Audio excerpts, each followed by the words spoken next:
Në përfundim të çdo viti, është një traditë e bukur që të bëhen rekapitulime, bilance për të përmbledhur rirat e arritura dhe të shënuara gjatë atij viti, ndërsa arritjet të shumta lidhen me individ të suksesshëm që kanë bërë dallime në vitin përkatës. Të shumt janë ata, pra personat konkret që zgjedhin personalitetet e vitit.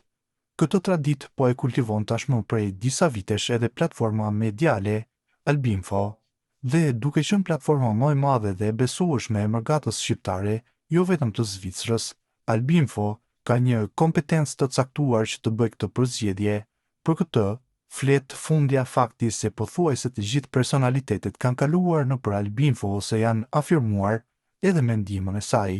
Për vitin 2025 në mesin e shumë bashkëdhetarëve tanë që shënuan arritje në profesion ose në fushë veprimin e tyre, redaksia jonë ka dalluar këta individ duke i kurorzuar si personalitetet e vitit.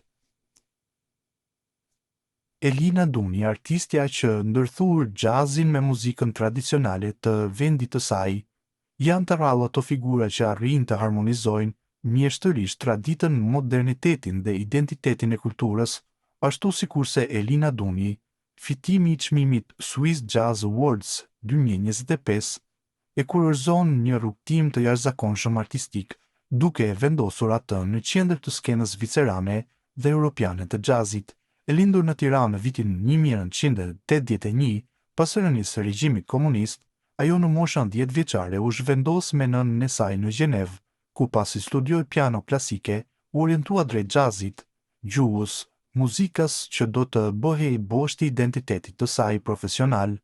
Juria e Swiss Jazz Awards e përshkroi Elina Dunin si një artiste me talent të jashtëzakonshëm dhe me aftësi për të krijuar një gjuhë muzikore, poetike dhe emocionale që ndërthuret me delikatesë jazzin me muzikën tradicionale të vendlindjes së saj. Motej, juria theksonte se ajo ka ditur të rinovojë gjuhën e jazzit dhe të frymëzojë një brez të tërë muzikantësh të rinj, një vlerësim që i shtohet çmimit të saj të mëparshëm Swiss Music Prize 2017 dhe shumë vlerësimeve europiane. Në këtë kthes të rëndësishme të karrierës, Elina Duni mbetet një artiste që e përdor muzikën si ujë mes gjuhës, historive, emocioneve dhe kulturës.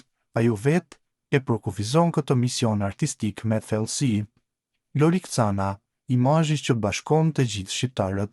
Lori Kcana njihet më së miri si një ikon që e ktheu futbollin në një ngjarje familjare, sportisti që mbushte stadiumet përtej kapaciteteve, ai që çoi Shqipërinë drejt UEFA Euro 2016 dhe lojtari që krijoi një ndjenjë të rrallë bashkimi kombëtar, ku të gjitha trojet shqiptare përfaqësoheshin me një skuadër nën të njëjtën fanellë.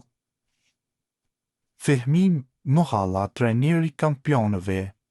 Fehmi Mohala është pjesë e historisë së karates zvicerane me rezultate që pak sportistë në Europë mund t'i arrijnë. Kampioni i Europës për senior kategorisë së rëndë, Tenerife 2005, kampioni i lojrave frankofone 2005-2007, fituesi 3 herë i turneut më prestigjioz botror Open de Paris, në kategorinë rëndë dhe absolute, 14 herë kampion shtetëror i Zvicrës, pjesë përfaqësuese së Zvicrës për afro 20 vjet.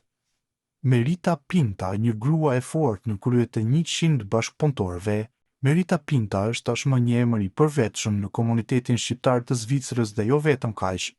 Ajo, duke themeluar dhe drejtuar një kompani, Prima Flag, me 2 shtëpi për të moshuar, ku punëson rreth 100 persona, është një punëdhënëse e respektuar në rrethin ku jeton. E më gjërë, për këto dhe merita të tjera, platforma mediale e ka zgjedhur atë personalitet të vitit 2025 për fushën e shëndetësisë.